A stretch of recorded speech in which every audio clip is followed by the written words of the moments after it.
All right, let's just dive straight into this. Today's explainer is looking at an absolutely wild psychological crucible. We're talking survival, game theory, literally chained together. We're breaking down a massive behavioral experiment focused on one woman, Alison, and a pretty much impossible task, surviving 30 days physically bound to complete strangers. But this isn't just an endurance test. It's a high-stakes puzzle of human psychology, deception, and ultimate trust. And the stakes? They are absolutely massive. We're talking $250,000 on the line for Alison, but there is a brutal catch. She doesn't just get the cash for toughing it out. At the end of the 30 days, the final stranger she's chained to holds the ultimate power over that money.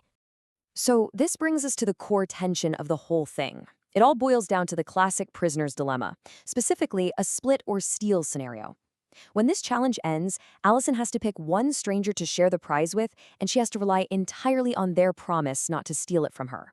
If she picks someone who secretly hit the steal button, they walk away with the whole 250 grand, and Alison gets absolutely nothing.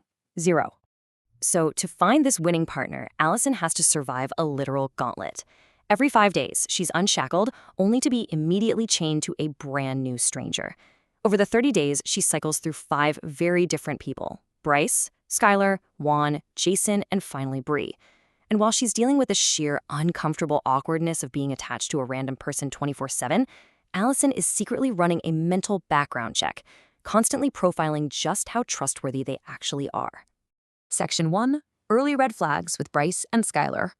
Right out of the gate, both Bryce and Skylar seem like phenomenal companions, but Alison is actively testing them, looking for any tiny slip-up that might reveal their true motives. Take Bryce, the biker. He comes off as extremely accommodating. He's cooking, he's making jokes, projecting this aura of total trustworthiness. But behind the scenes, in the confessional, he flat out admits he came for the money and is strongly leaning towards stealing. Then you've got Skylar, the cheerleader. She immediately pushes for this intense bonding, lots of friendship girl time, trying her hardest to lull Alison into a false sense of security. But here is where Skylar completely blows her cover. During what feels like a super casual conversation, Skylar acts utterly shocked when the prize money comes up, literally blurting out, "250?" Alison catches it immediately. Why? Because Skylar wasn't supposed to know the exact amount of the prize pool. By accidentally revealing she had inside info, she throws up a massive, undeniable red flag. Moving into Section 2, multiverse twists and wholesome dads. Just as Alison is getting the hang of this deduction game, the environment spirals into absolute chaos. The creators start merging this with other extreme survival setups, basically a multiverse of twists. Alison goes from cramped, tiny house living quarters straight into surviving inside a grocery store. And if that wasn't insane enough, a few days later, they literally drop a plane onto their shelter. These wild, unpredictable shifts in the environment put an incredible amount of pressure on the social dynamics. And amidst all this environmental chaos, the contrast between her next 2 companions is just stark. First up in the grocery store is Juan. He's a hardworking father of 6 who insists he wants the money solely for his family. He just radiates this incredible, wholesome trustworthiness that reminds Alison of her own dad. But then, inside the wreckage of that crashed plane, she's shackled to Jason. He's a cowboy who claims he wants to build a youth camp, but man, he immediately starts cracking under the psychological pressure. Which leads us to a completely fatal hesitation from Jason. When Alison looks him in the eye and asks if he'd split the money, he doesn't give a confident yes. Instead, he stumbles. He literally says, "As of right now, I would." Look, in a high-stakes game of trust, putting a condition on your loyalty is a glaring warning sign. For Alison's profiling, this hesitant answer is basically a siren going off. All right, Section 3, the cowboy and the promise. Enter Bree, a pro basketball player who gets chained up on day 20.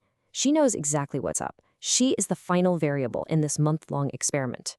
Bree immediately realizes she's at a massive strategic disadvantage. She has way less time to bond with Alison than the others, and she has to aggressively convince her not to just keep the prize. So she launches this incredibly proactive campaign, using pure confidence to mask her ultra-competitive drive. But Bree knows words are cheap, especially after 20 days of mind games, so she takes it to the extreme. She actually shows Alison a literal permanent tattoo on her body that says, "Promise." She frames this as unbreakable, lifelong proof of her loyalty. It's a wildly persuasive move, right? It perfectly targets Alison's desperate need for certainty in a game that has been nothing but uncertainty. Which brings us to Section 4, the split or steal climax.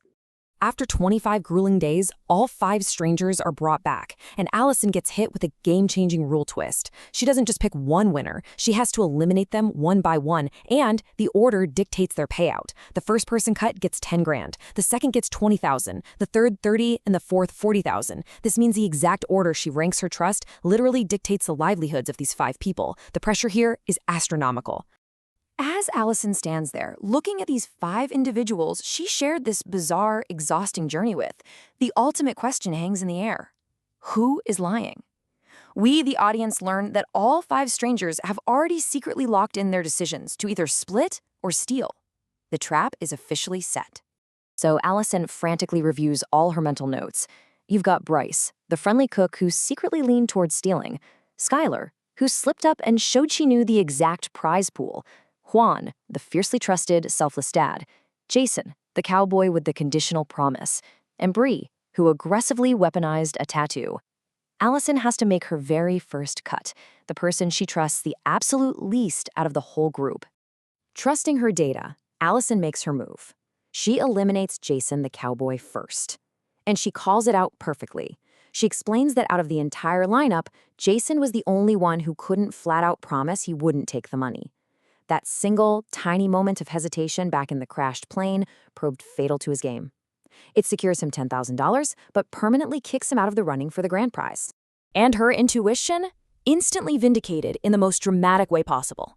The second he's eliminated, it is revealed that Jason had officially locked in his decision to steal. Yep, if Alison had been swayed by his cowboy charm and picked him as her final partner, he would have taken the entire $250,000, leaving her with absolutely nothing. Her intense behavioral profiling worked flawlessly exactly when it mattered most. It really is a fascinating look at human behavior under extreme, manufactured pressure. Alison used micro-expressions, conversational slip-ups, and tiny moments of hesitation to dodge a devastating betrayal. It leaves us with a pretty intense thought. If you were chained to someone for days with life-changing money on the line, could you actually read a stranger's true intentions? Keep analyzing, keep observing, and I will catch you in the next explainer.